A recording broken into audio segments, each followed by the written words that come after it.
मुरादाबाद की सांसद रुचि वीरा जी ने संभल की शाही जामा मस्जिद विवाद को लेकर प्रेस कॉन्फ्रेंस की।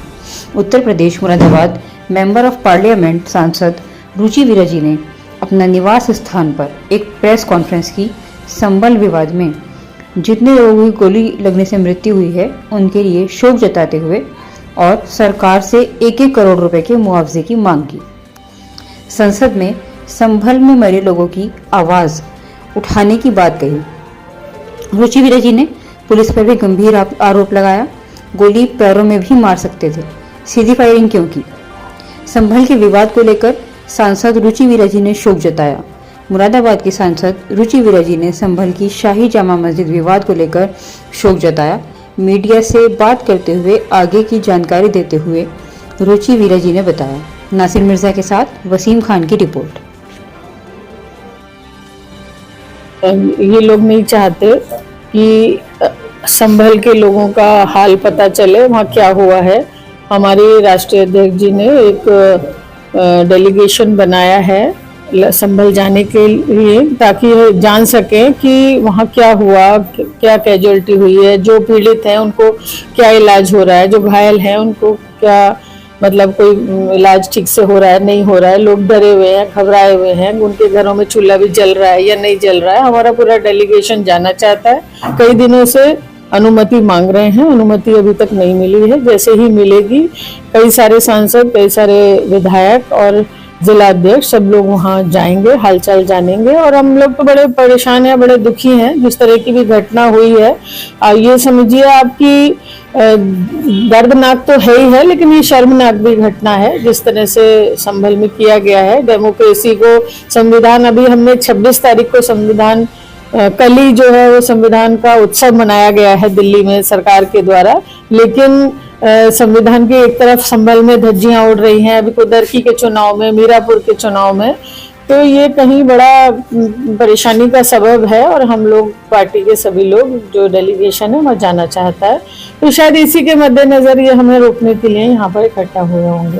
क्या मानते हैं मैम, वहाँ पर किस तरह से नाराबाजी हुई थी और गोलीबाजी हुई थी, उसके कहना गया है? देखिए, बड़ा ये प्रश्न चिन्ह है ये कि कोर्ट में जिस दिन याचिका डाली गई उसी दिन सर्वे के आदेश हो गए, उसी दिन सर्वे की कमेटी बन गई, उसी दिन उसका इम्प्लीमेंटेशन हो गया, मौके पे पहुंच गए। एक बार सर्वे हो गया, 2 रोज के बाद फिर सर्वे के लिए पहुंचे, जबकि पहली बार में ही सर्वे मुकम्मल हो गया था। लेकिन 2 दिन के बाद फिर वहां पहुंचे, मालूम नहीं क्या बात थी, और टाइम पे पहुंचे, देर शाम को या बहुत सुबह जल्दी। लोगों में घबराहट थी कि भाई क्या हो रहा है, क्या नहीं हो रहा है। और अब से बहुत साल पहले 91 में ये एक वर्डिक्ट आया था सुप्रीम कोर्ट का कि जो धर्म स्थल हैं उन पे अब कोई और जो है इस तरह की मतलब कार्रवाई नहीं होंगी। लेकिन ये बड़ा मतलब तकलीफ की बात है कि ऐसे मुद्दों में हम भारत के लोगों को उलझाया जा रहा है, हिंदुस्तानी लोगों को, कि विकास की कोई बात नहीं हो रही, व्यापार की बात नहीं हो रही, नौजवानों के रोजगार की बात नहीं हो रही, किसानों के परेशानियों के हल की कोई बात नहीं हो रही, और मतलब कानून व्यवस्था की कोई बात नहीं हो रही। और हम लोगों को इस तरह से धर्म में या मंदिर मस्जिद में उलझा के रखना चाहते हैं। तो मेरा तो यही कहना है कि जो संभल में हुआ है वो बहुत शर्मनाक है, और जो रक्षक हैं वही भक्षक बन गए। मैं आप लोगों के जरिए से ये पूछना चाहती हूँ कि अभी तक कोई भी फोटो ऐसी सामने नहीं आई है संभल की घटना की कि जहां किसी आम नागरिक के हाथ में कोई हथियार दिखाया गया हो।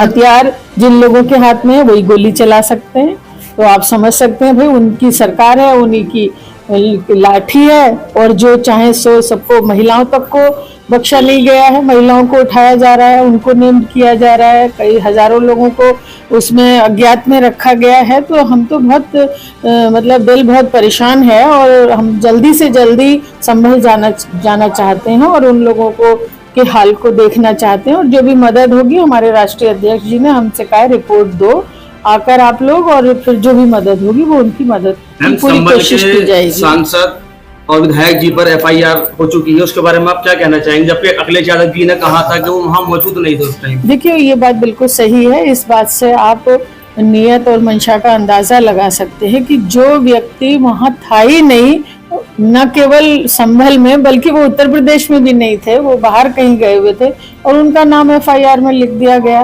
तो आप इस बात से अंदाजा लगा सकते हैं कि किस तरह से दबाव में लेने की कोशिश की जा रही है। तो कहीं ना कहीं और अगर कोई मामला हुआ भी था तो पैर में गोली मारी जाती है, ना कि किसी के माथे में या सीने में गोली मारने का। तो मतलब यही है कि मंशा उनको जान से मारने की थी लोगों को।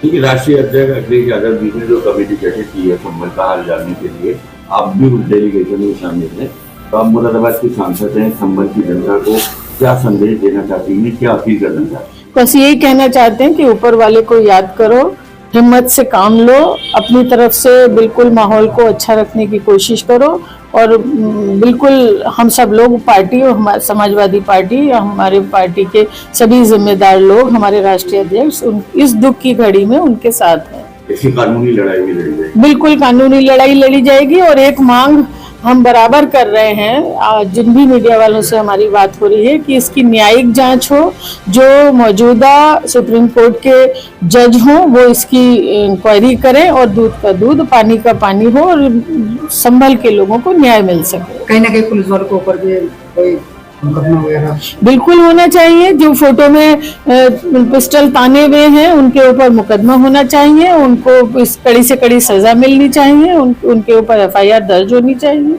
मैम जैसे कि जामा मस्जिद के जो वकील हैं उन पर भी मुकदमा हुआ है, उनको भी हिरासत में लिया गया है, उसके बारे में क्या बताना चाहिए? देखिए ये सब दबाव में लेने की, जब एमपी को जो लाखों लोगों जिसको चुनते हैं एमपी को के ऊपर झूठी एफआईआर लिख रहे हैं, जो वहाँ के मस्जिद के जो सदर हैं उनके ऊपर उनको नामजद कर रहे हैं, उनको गिरफ्तार कर रहे हैं, महिलाओं को गिरफ्तार कर रहे हैं, बेगुनाहों को कर रहे हैं, तो इस तरह से तो पूरी जमहूरियत के ऊपर ये सवाल है, डेमोक्रेसी के ऊपर, कि भाई हो क्या रहा है। तो इसमें हम लोग बराबर सदन में रखने का प्रयास कर रहे हैं। पार्टी के लोग अपनी बात, संभल के लोगों की, पीड़ितों की बात रखना चाहते हैं, पूछना चाहते हैं सरकार से, तो लेकिन हमें अभी तक भी कोई सदन में बोलने का अवसर नहीं दिया जा रहा है। तो मैम आप क्या मांग करना चाहेंगे मीडिया के जरिए कि उनको मुआवजा कितना मिलना चाहिए ताकि उनकी तो खुद जो परिवार है उनको थोड़ा राहत मिले? देखिए जान की तो अनमोल है, जान तो किसी की भी जान बिल्कुल अनमोल है, लेकिन उन्हें उचित मुआवजा सरकार के द्वारा मिलना चाहिए और जिससे कि भाई कुछ ना कुछ उनके जख्मों पर मरहम लगाने का काम हो सके। और जैसे कि मैम उनके छोटे छोटे बच्चे हैं, एक के तो आपने सुना होगा कि 4 बेटे हैं, जी, उनकी पढ़ाई खराब हो गई, बाप चला गया, सर से साया उठ गया, तो उस बारे में आप क्या कहना चाहेंगे? सरकार उनकी जिम्मेदारी ले बच्चों की पढ़ाई की और आगे परवरिश की। देखिए ऐसा है कि जो बाप का साया था और इस तरह बर्बरता पूर्वक उनके बाप की हत्या कर दी गई और इसकी तो कोई भरपाई नहीं कर सकता, लेकिन कम से कम 1-1 करोड़ रुपए मुआवजा उनको मिलना चाहिए। देखिए ये सब आश्वासन होते हैं कि जिम्मेदारी लेगी सरकार, कोई जिम्मेदारी नहीं होती, इस वक्त की बात होती है फिर कुछ नहीं होता। हम तो ये चाहेंगे कि कम से कम 1-1 करोड़ रुपया उन 5 लोगों जिनकी हत्या हुई है उनके परिवारों को मिलना चाहिए।